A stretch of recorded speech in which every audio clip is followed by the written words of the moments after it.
गुरुजी हमारे सच कहते हैं।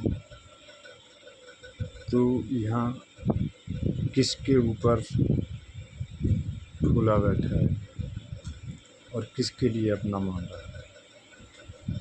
जिसको तू अपना मानेगा वो ही तेरा साथ नहीं देगा। जिसको तू दिल जान से समझेगा वो ही एक दिन तेरे लिए धोखा देगा। संत रामपाल जी कभी झूठ नहीं बोलते और नहीं कहते, झूठ बात बताते हैं। इसीलिए सतगुरुदेव ने बोला है कि हे आत्माओं, आप जिस परिवार या रिश्तेदार पे फूला बैठा है एक दिन वो ही तेरा साथ छोड़ देगा। क्यों? ये लोग धन मान के ही पास जाते हैं और उसी का सम्मान करते हैं। अगर इनों के लिए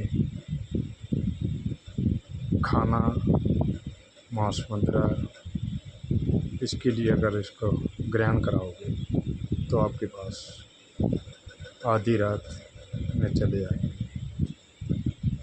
फिर फ़ोन करने की ही लोड पड़ेगी और फिर जब तुम सच्ची रास्ता पे और भगवान की तरफ चलोगे तो यही लोग पास जाकर बुला कर आओगे फिर भी नहीं आएंगे।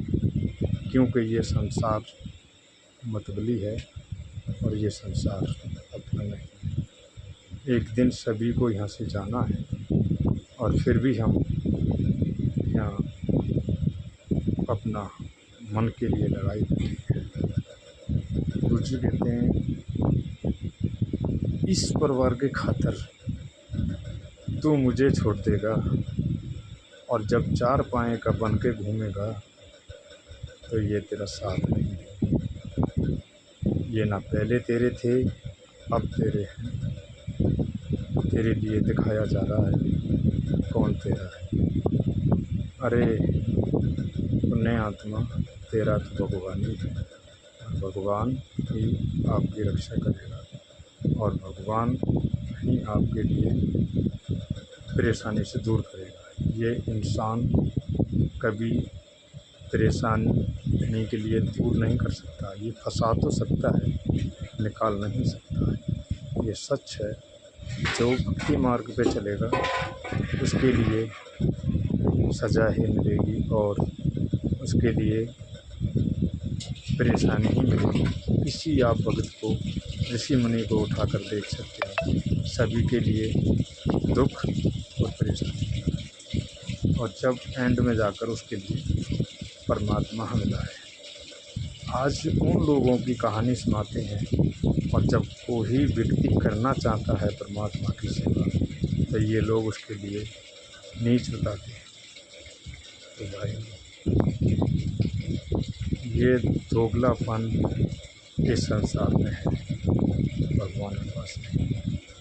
इसीलिए सभी से हाथ जोड़ के प्रार्थना है, सभी उस भगवान के बच्चे हैं और भाइयों उस भगवान से डरकर रहो। बुरे काम का आप बढ़ावा देते हो और अच्छे काम वाले नीचा दिखाते हो, उसको आप बहुत बेकार समझते हो, उसको नीच बताते हो। अरे जाति तो भगवान की नहीं है और तुम संसार वालों जाति बनाई बैठे हो। अगर जाति उस भगवान की होती तो भगवान एक नहीं हज़ारों होते। एक ही भगवान है और एक ही आत्मा है। इसीलिए कोई जाति नहीं। जो जाति में बंधकर रहता है उसके लिए परमात्मा कहते हैं वो बहुत घटिया प्राणी होता है, क्योंकि जाति भगवान ने बनाई नहीं। इसीलिए सतगुरुदेव कभी हमारे संत रामपाल जी महाराज झूठ नहीं बताते हैं। जो वेद शास्त्र ग्रंथ और पुराण में जो लिखा है वो बताते हैं। सत्य कड़वा ज़रूर होता है, मगर सच सच ही होता है। सत्य सच।